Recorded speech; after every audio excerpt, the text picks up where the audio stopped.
ganhando a próxima geração.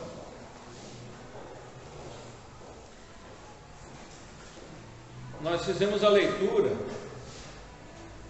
ali no início do culto, em Apocalipse capítulo 7, de 1 a 9, ou a 14. Deixa eu abrir para lá novamente. De 9 a 17, né? Depois dessas coisas vi, e eis grande multidão que ninguém podia enumerar, de todas as nações, tribos, povos e línguas, em pé diante do trono e diante do Cordeiro, vestidos de vestiduras brancas, com palmas nas mãos. Isso é uma maravilha. Pessoas salvas que colocaram a fé em Cristo, de todas as línguas, povos, nações, que ele não podia enumerar. E depois ele vem e diz lá, ó, versículo 13: um dos anciãos tomou a palavra dizendo: esses que se vestem de vestiduras brancas, quem são e de onde vieram? Respondi-lhe: meu Senhor, tu o sabes. Ele então me disse: são esses os que vêm da grande tribulação, lavaram suas vestiduras e as alvejaram no sangue do Cordeiro. Esse povo, nesta visão de João, são homens, mulheres, idosas, crianças, jovens, adolescentes, que não se podia enumerar, uma grande multidão de salvos que vieram somente daqueles 3 anos e meio da grande tribulação. A grande verdade é que pessoas de todas as épocas, desde quando existe, né, o ser humano, da criação, farão parte lá dos céus, estarão nos céus, com vestiduras brancas, porque lavaram as suas vidas no sangue do Cordeiro. Mas elas ouviram do Evangelho de alguém. Romanos fala que precisa ouvir do Evangelho, e nós ouvimos se alguém falar, e esse alguém deve ser alguém que já tem Cristo, deve falar do Evangelho. Então, todas essas pessoas lá ouviram do Evangelho, porque alguém comunicou o Evangelho com elas. Mas nesta mensagem de hoje, eu quero me ater não somente, mas quero focar aos filhos dos crentes. Eles não nascem salvos, eles nascem pecadores perdidos, e eles crescem assim. Então, eu quero focar que nós, pais, somos missionários. Cada um de nós que temos nossos filhos somos missionários, e nós devemos comunicar o Evangelho com a nova geração. Por isso é este título, ganhando a próxima geração. É claro que nós não ganhamos ninguém para Cristo, quem ganha o Espírito Santo, mas nós falamos num sentido figurativo que precisamos ganhar nossos filhos para Cristo. De que maneira fazer isso? É da maneira que o mundo tem ensinado e tem captado tantas famílias? Não. Da maneira que o mundo tem ensinado, que muitas famílias crentes têm andado por esse caminho, filhos serão ganhos para o mundo, não para o Senhor. Mas como ganhar filhos para o mundo? Abra sua Bíblia, por favor. 1 Samuel 1, 2 e 3. Capítulo 1, versículos 2 e 3. 1 Samuel, capítulo 1, versículos 2 e 3.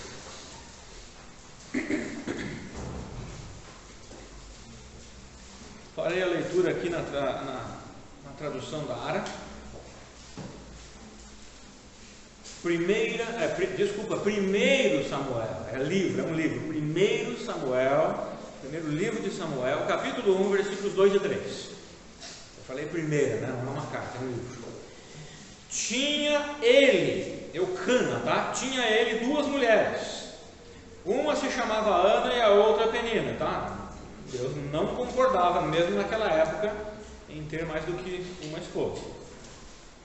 Penina tinha filhos, Ana, porém, não os tinha. Este homem subia da sua cidade, de ano em ano, a adorar e a sacrificar ao Senhor dos Exércitos em Siló. Sim, esse homem Eucana tinha uma falha, né? Na sua vida, duas esposas. Ainda assim, ele desejava servir a Deus. Então, todo ano ele ia adorar e sacrificar, como costume dos judeus, ao Senhor dos Exércitos. Estavam ali os dois filhos de Eli. Eli era um sacerdote. Quem eram os dois filhos de Eli? Ofni e Finéias, como sacerdotes do Senhor. Então, Eli era o pai, era um sacerdote, e seus filhos, Ofni e Finéias, também eram sacerdotes do Senhor, que serviam no templo. Ok? Agora vá para capítulo 2, versículo 12. Bem fácil. Eram, porém, os filhos de Eli, filhos de quem? Está escrito lá na sua Bíblia? Belial. Tem alguma outra tradução que fala diferente? Ímpios. Ou o que mais? Malignos. Está tudo certo, tá? Não está errado. As traduções estão corretíssimas. Porque Belial quer dizer ímpio, quer dizer maligno e muito mais, coisas muito mais feias do que isso. A palavra Belial. E olha, então, eram, porém, os filhos de Eli, aqueles dois rapazes lá, homens, Ofni e Finéias, filhos de Belial, malignos, e não se importavam com o Senhor, e eram sacerdotes do templo. Vocês estão começando a ver por onde eu vou começar aqui? Elias era um sacerdote, tinha dois filhos que eram sacerdotes, e eram malignos, filhos de Belial. Nós, como pais, precisamos nos esforçar a comunicar o Evangelho aos nossos filhos. Eli era um pai, mas tinha dois filhos totalmente fora dos caminhos do Senhor. Há muitos pais que têm se esforçado, mesmo assim o filho cresce e toma suas decisões erradas, mas o pai fez a sua parte, o pai se esforçou. Então não é esta questão, a questão é de pais que não têm se esforçado, de pais que não têm comunicado o Evangelho de forma correta aos seus filhos. Agora, vamos, por favor, lá para Juízes 19. Juízes, capítulo 19, um pouquinho antes de Samuel, de 1 Samuel. Juízes, capítulo 19, versículo 22. Deixa o seu dedo lá em 1 Samuel, tá? Se você já tirou, eu demorei a falar, a gente volta lá. 19, 22, Juízes 19, 22. Olha ali, ó. Enquanto eles se alegravam, eis que os homens daquela cidade, filhos de Belial, ou seja, eles seguiam Belial, né, o deus ali dos cananeus, né, das nações pagãs ao redor de Israel. Esses homens daquela cidade cercaram a casa, batendo a porta e falaram ao velho, senhor da casa, dizendo, traze para fora o homem que entrou em tua casa, para que abusemos dele. Isso aqui está falando de atos sexuais, homossexuais, na verdade.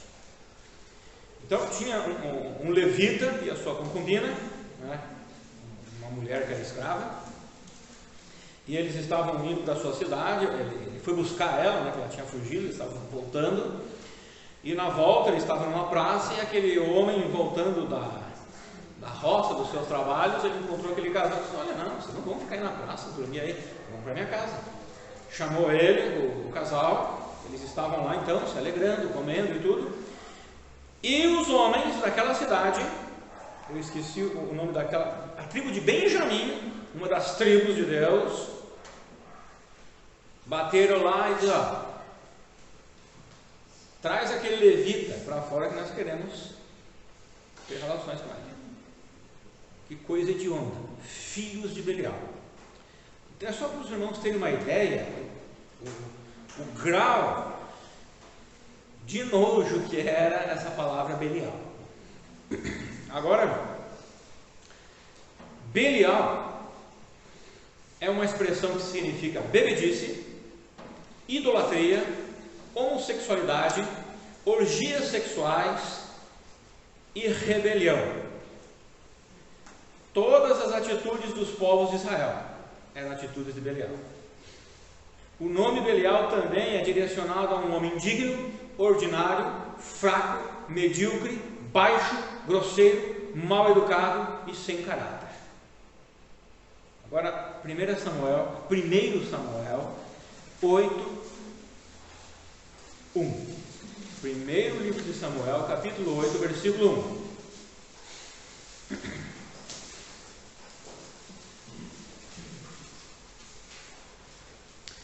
Tendo Samuel, agora olha, Samuel agora.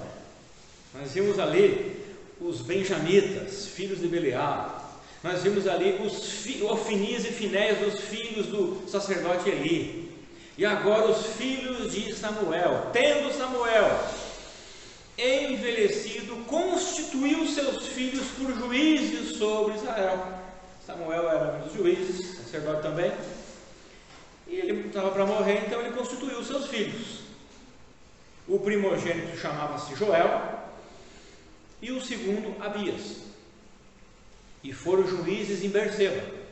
Porém, seus filhos não andaram pelos caminhos dele. Antes se inclinaram à avareza, aceitaram subornos, perverteram o direito. Então os anciãos todos de Israel se congregaram e vieram até Samuel a Ramá e lhe disseram: veja, já estás velho, e teus filhos não andam pelos teus caminhos, porque Samuel era um exemplo. Samuel sempre foi um exemplo, mas os filhos dele não andavam pelos caminhos. Só que Samuel errou em colocar os filhos dele para continuar sendo juízes. Um erro grave. Constitui-nos, pois, agora um rei sobre nós, para que nos governe, como tem todas as nações. O povo desorientado. Samuel vai lá e coloca os dois filhos dele, dois filhos de um prestado. E estava tudo bagunçado.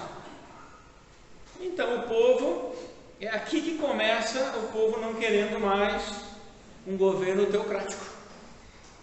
Não, está tudo bagunçado aí. Você vai colocar esses dois rapazes aí, filhos de Belial?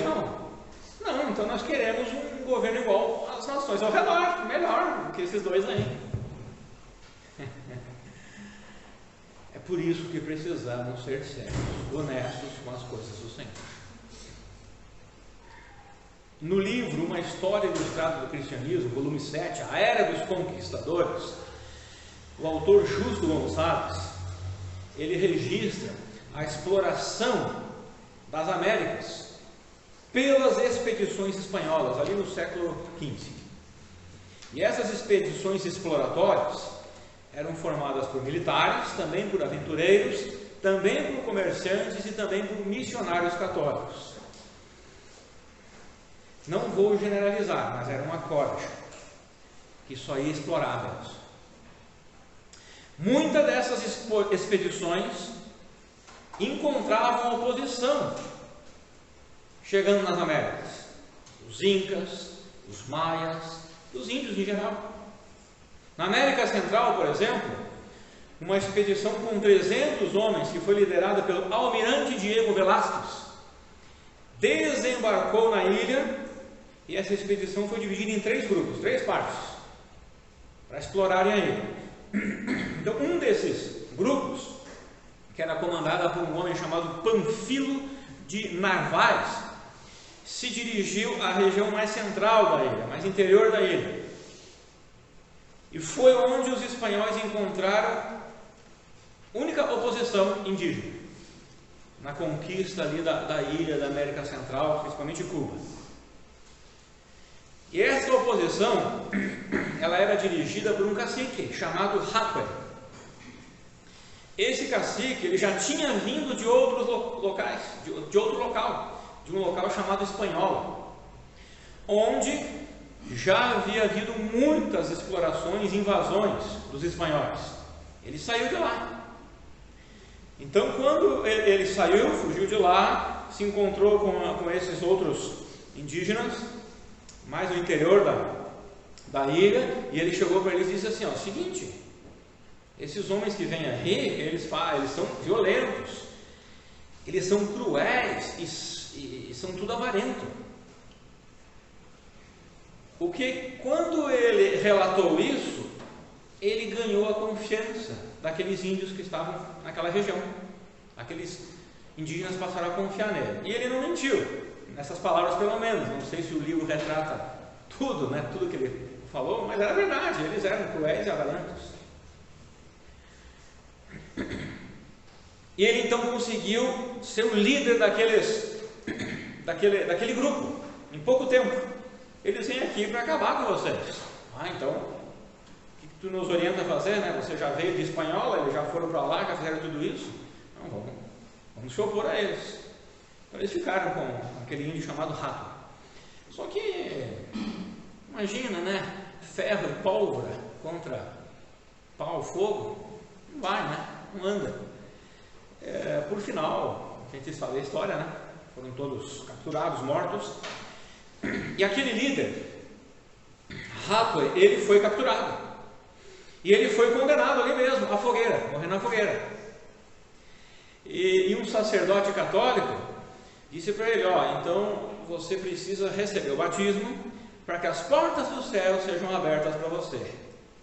Doce ilusão, entre aspas, é claro. Sem Cristo, a fé em Cristo não se abre nada. E aquele índio, ele se negou a receber o batismo. Mas por que você não quer receber o batismo para entrar no céu? Ele disse assim: ó, se lá no céu há cristãos, eu não quero estar lá. Eu não quero estar num lugar onde há pessoas como vocês. Vocês se dizem que são cristãos e vocês são desse jeito, é para lá que eu não quero ir. Eu quero ir para um lugar que não esteja vocês lá. É claro, infelizmente, aquele sacerdote católico não pregou o evangelho, né? Falou tudo errado, ele nem teve a oportunidade de entender sobre o evangelho, né? Porque é nos céus onde há os cristãos verdadeiros, os cristãos que lavam suas vestiduras no sangue do Cordeiro, que colocam a sua fé em Cristo Jesus, aquele que morreu na cruz e ressuscitou. Mas vejam o testemunho que nós podemos passar para as pessoas. Veja o testemunho que você, pai, pode passar aos seus filhos. Seu filho pode dizer como a respeito de você: eu não quero para esse lugar aí, meu pai e minha mãe assim, ou não, eu quero. A Fran casa em setembro, está casando lá com um pastor que vai para o ministério, e ela já sabe o que é o ministério, e eu já conversei com ela, e eu disse: é isso que você quer? Sim, eu tenho certeza que é isso. Ótimo. Então tá, vamos lá. Vamos prosseguir, vamos para frente. É dever de todo pai cristão ensinar o evangelho para a próxima geração. Eu já elogiei a irmã Jessi, e ela sabe que toda honra e glória a Deus, que ela disse para mim, né, irmã Jessi, pastor, eu estou bem velhinha e não tenho muito o que fazer, por isso eu estou com a minha neta aqui, ó, ensinando ela o evangelho. Disse: dona Jessi, provavelmente a senhora está fazendo mais do que nós todos aqui, mais do que eu, um missionário. E é isso que deve ser, é assim que deve ser. E ela tem aprendido muito bem. Dona Jessi tem facilitado o meu trabalho. Obrigado, dona Jessi. Eu ensino lá a Letícia e ela já sabe quase tudo. E a minha avó ensinou, minha avó falou isso, minha avó leu isso aqui. Maravilha, né? Temos que ser assim. Ensinar a próxima geração. Pastor, eu não tenho filhos. A igreja está cheia de crianças e tomara que encha mais ainda. Eu gosto de igreja. Podem fazer filhos. Eu gosto da igreja cheia de... Irmãos, amém. Eu não perco a atenção com criança chorando no culto. Eu não perco a atenção. Eu gosto de ver a igreja chorinha. Não tem problema nenhum. Agora, se um adulto estiver chorando, daí eu vou ficar preocupado, né? Mas eu não tenho problema nenhum. Então eu quero ver aqui 7 maneiras de fazer isso, 7 maneiras de ensinar o Evangelho às crianças, aos seus filhos. Primeiro, devemos oferecer à próxima geração um ensino coerente e consistente. Consistente é algo firme, é a palavra, né? Significa algo firme, algo forte, algo rígido, que não é fácil de ser quebrado, flexionado.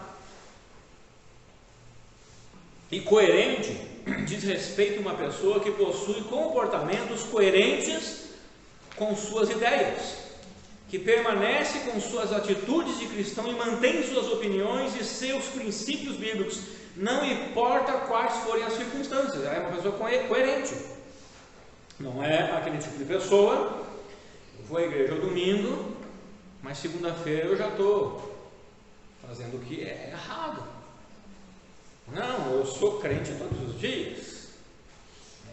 Domingo apenas eu vou à igreja adorar a Deus com meus irmãos, mas eu sou crente durante a semana toda. Alguém disse que quanto mais uma pessoa conhece a Deus, melhor será a sua qualidade de adoração. Isso quer dizer que um crente só pode tornar-se mais coerente, mais consistente, se aprofundar-se no conhecer a Deus, ter mais intimidade com Ele.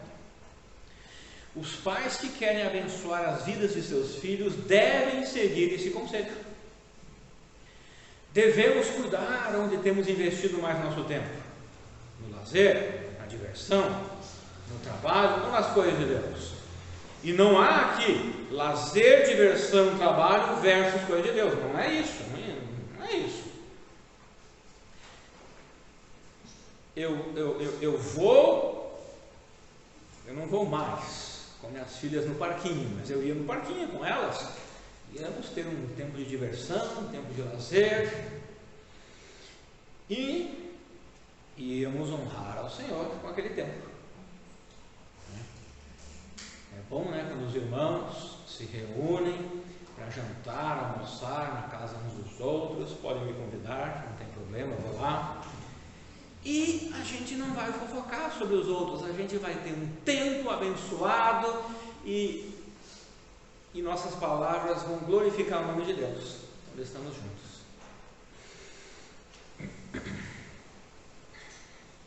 Que tipo de herança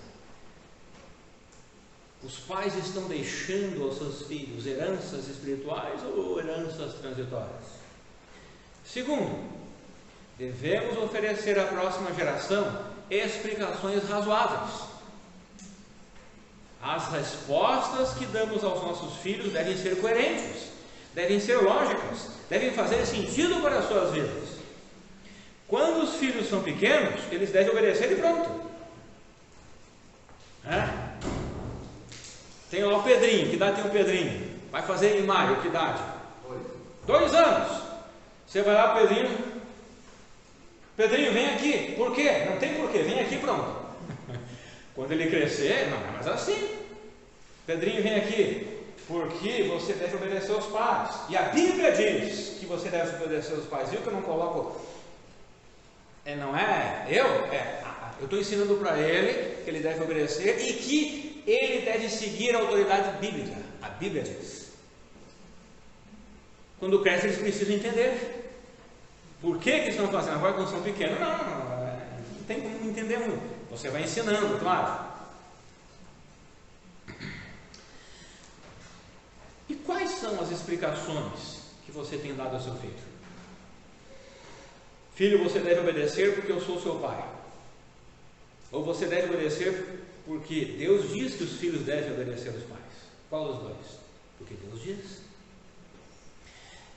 E depois você mostra os textos bíblicos que confirmam isso, para mostrar ao filho que a palavra de Deus tem autoridade e que devemos viver a vida por ela. Então você ensina ao seu filho um preceito bíblico e ainda mostra para ele que ele precisa, que ele deve se submeter à palavra de Deus, que a palavra de Deus é a autoridade do pai dele e deve ser para ele também. Não basta apenas mostrar ao filho que você é um pai trabalhador. Você precisa mostrar para ele que você honra a Deus com o seu trabalho. Você precisa mostrar a ele que você está obedecendo a Deus com o seu trabalho, porque está sustentando sua família, porque Deus ensina isso. E que você dá um bom testemunho no seu trabalho. Você precisa mostrar ao seu filho que, apesar de ser um trabalhador honesto, você não deixa de cultuar a Deus aos domingos. Há muitos pais que são trabalhadores e isso é ótimo, seja assim, nunca deixa de ser. Mas alguns são assim porque a sua motivação é a avareza e não a obediência ao Senhor. Você entende então? Você mostra ao seu filho, olha, eu sou um trabalhador honesto porque é o correto, a Bíblia ensina assim. E não é por causa de avareza, meu filho. Apesar de eu trabalhar tanto, eu não deixo as coisas básicas de Deus de lado. Eu não deixo o culto a Deus. Aos domingos, a reunião com os irmãos, como Hebreus 10:25 fala, eu não deixo de ler a Bíblia. Você lê a Bíblia com seu filho? Você ora com ele? Você mostra para ele, apesar de eu ser trabalhador e estar cansado, eu não deixo de fazer essas coisas. 3. Devemos mostrar à próxima geração uma paixão pela verdade. Se nossos filhos, se nossas crianças, se nossos jovens, se nossos adolescentes, se nossos juniores não enxergarem uma paixão grande e verdadeira em nossas vidas pela verdade, eles não viverão isto e muito menos passarão adiante. Os seus filhos e as pessoas ao seu redor, mas principalmente os seus filhos, enxergam que você trata o Evangelho de Cristo com leviandade ou com algo de muito valor. Como que eles enxergam isso? Muitas vezes eu tenho ouvido, eu sou assim, mas quando eu tiver filho eu vou mudar. Não muda nada, vai continuar a mesma coisa, vai mudar um pouquinho. Isso é bíblico. Cristo disse, aquele que é fiel no pouco será no muito, aquele que é infiel no pouco será no muito também. É bíblico. Eu sou o que eu sou. Se eu sou infiel sem ter filho, eu continuarei sendo, porque é do meu caráter, faz parte da minha personalidade, a não ser que eu mude isso, é claro, né? Irmãos e irmãs, nós devemos refletir qual é o tamanho de nossa paixão pela verdade de Deus. Eu coloquei paixão aqui, paixão é um sentimento, né? Só para ficar mais bonito assim, mas eu falo paixão em termos assim, não só de sentimento, mas o meu amor profundo, sincero e firme pela palavra de Deus.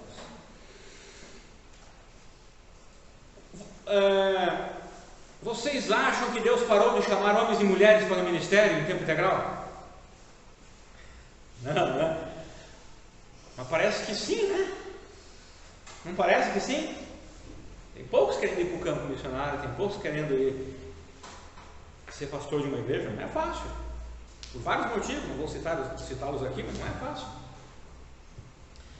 Mas parece que sim. Há igrejas sem pastores, há campos sem missionários. E isso até pode parecer que sim, mas já que muitos não estão atendendo esse chamado, mas com certeza Deus continua chamando jovens para o ministério em tempo integral, eu tenho certeza disso. Um dos motivos do porquê não está havendo tanta resposta positiva para o ministério pode ser, não estou afirmando nada, não tem nenhuma pesquisa em cima disso, é apenas uma percepção, pode ser por causa da facilidade de se ter uma vida melhor com relação às oportunidades profissionais e de formação acadêmica, mais acessível.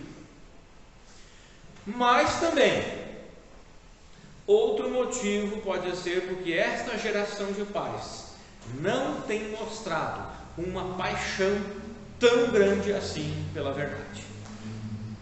Então nossos filhos percebem que não vale a pena sofrer tanto para viver e defender a tal fé que os meus pais têm. E até mesmo no ministério em tempo integral. Pode ser que até tenhamos uma paixão pela verdade, nós como pais, mas pode ser que estejamos passando a mensagem de forma errada para eles. Quarto, devemos mostrar à próxima geração uma verdadeira alegria e gratidão. Devemos ser alegres, devemos ser gratos pela salvação de Cristo e pela salvação que Deus tem nos dado. Há pais que não estão vivendo essa salvação, ou seja, não estão vivendo a nova vida em Cristo, professam Cristo, mas ainda vivem muito pelo velho homem, muito pelos prazeres do mundo. Devemos ser alegres pela provisão que Deus tem dado às nossas vidas, a cada um de nós. E em qualquer circunstância da vida devemos ser alegres e gratos. Veja o exemplo, vamos ver juntos o exemplo de gratidão e alegria de Paulo e Silas, em qualquer circunstância. Atos 16, 19 a 25. Atos 16, 19 e 25.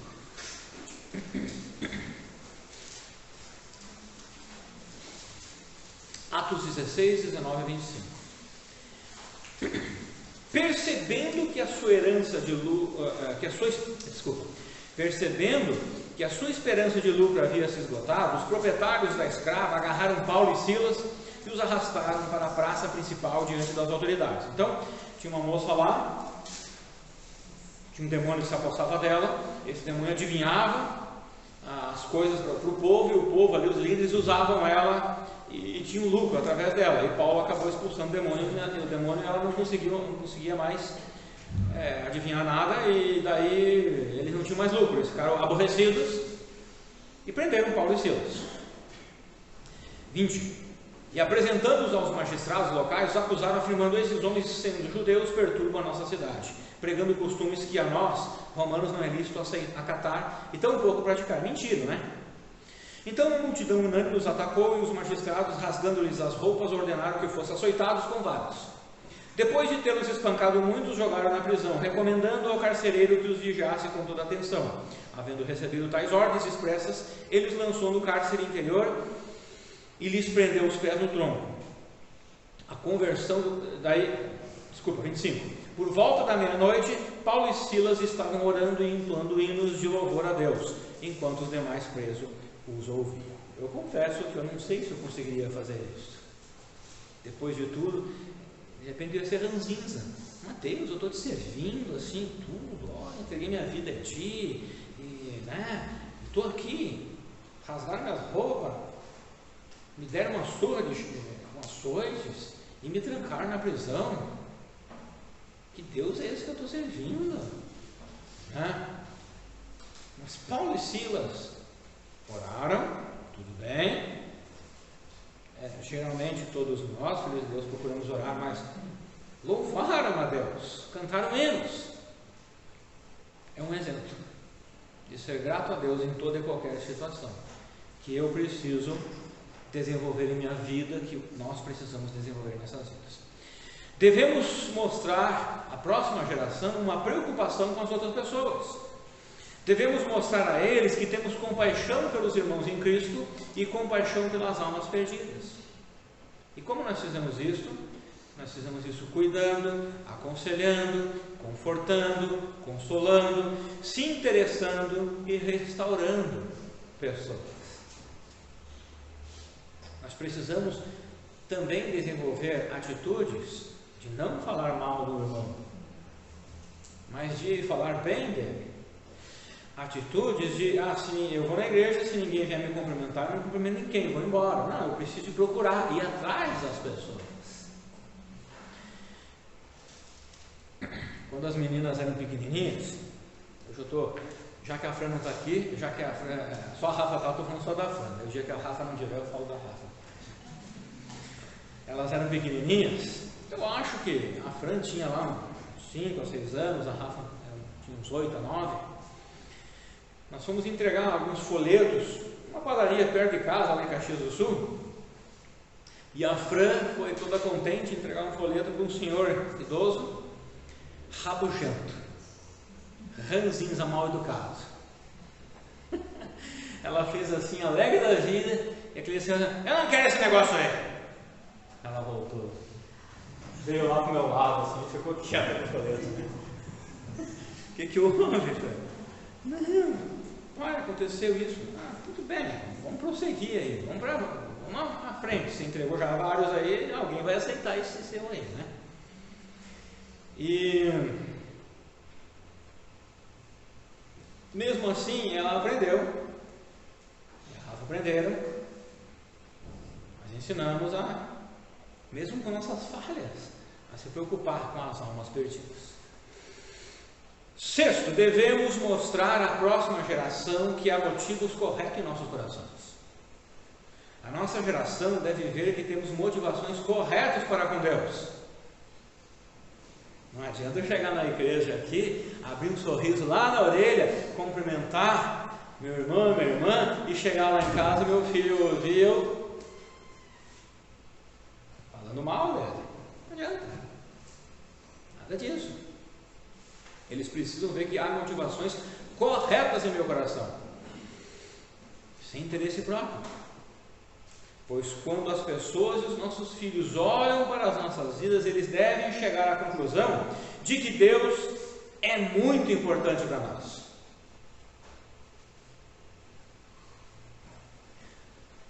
Não existe ninguém melhor do que a Flávia, minha esposa, a Rafa e a Fran, para conhecerem as minhas falhas.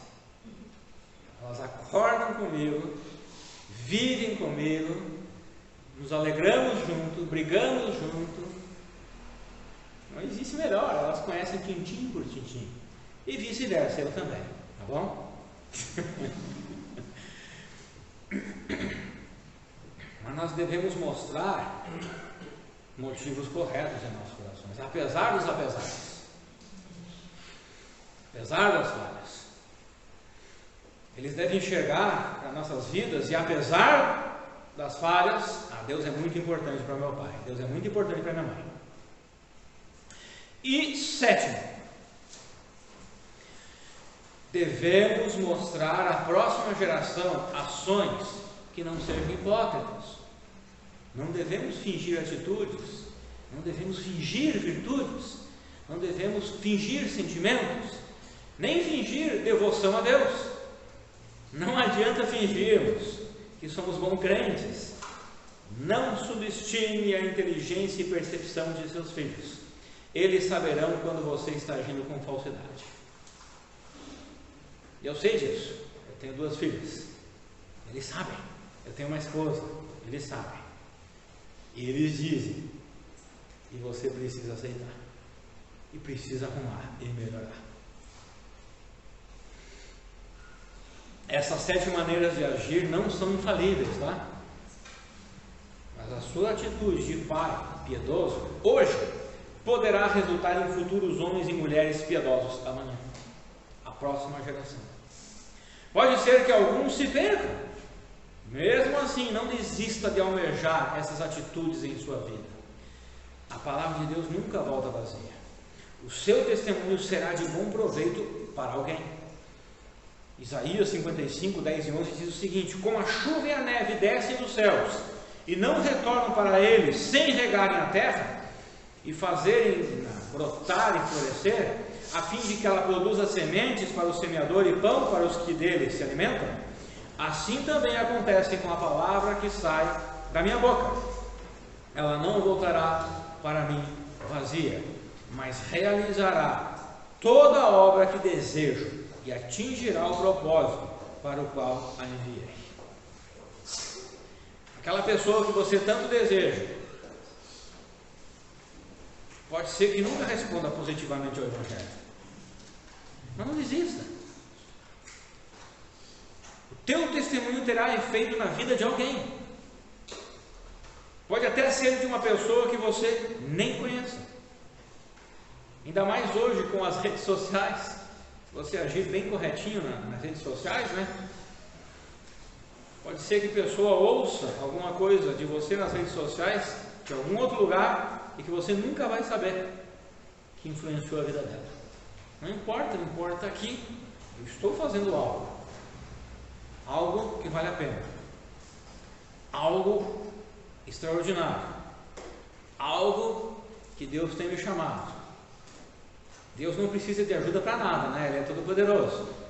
E mesmo assim Ele disse: Rafael, eu quero a sua ajuda. E eu olho assim: mas Deus, o Senhor não precisa de minha ajuda, o Senhor é perfeito, todo poderoso. Eu sei, eu quero a sua ajuda. Quantas e quantas vezes eu chamei a Rafa e a Fran para me ajudar a fazer alguma coisa? A Rafa aprendeu bem a lavar o carro, ela sabe assim, olha, ela dá curso agora de lavar carro. Mas eram pequenininhas de me ajudar. Eu não precisava da ajuda delas, para quê? Elas não lavam direito, né? Não lavam direito. Mas elas vinham me ajudar, eu elogiava e dava um pirulito para elas e assim por diante, né? Deus também não precisa de mim e de você. E mesmo assim Ele diz: Rafael, me ajuda. É uma ajuda entre aspas. Não seja você um obstáculo para a próxima geração ser fiel a Deus. Que sejam as decisões dos seus filhos, não por tua causa, somente por decisões deles. Amém? Vamos cantar no hino?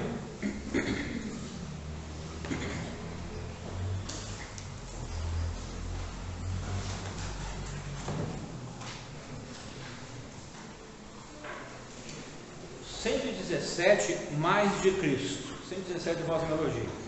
É o que cada um de nós precisa em nossas vidas e em nossas famílias. Aqueles que podem, por favor, se colocar de pé.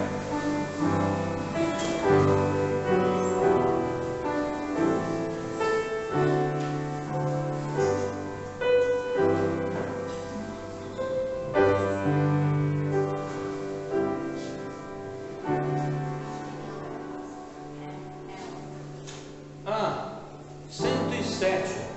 Me desculpa. 107.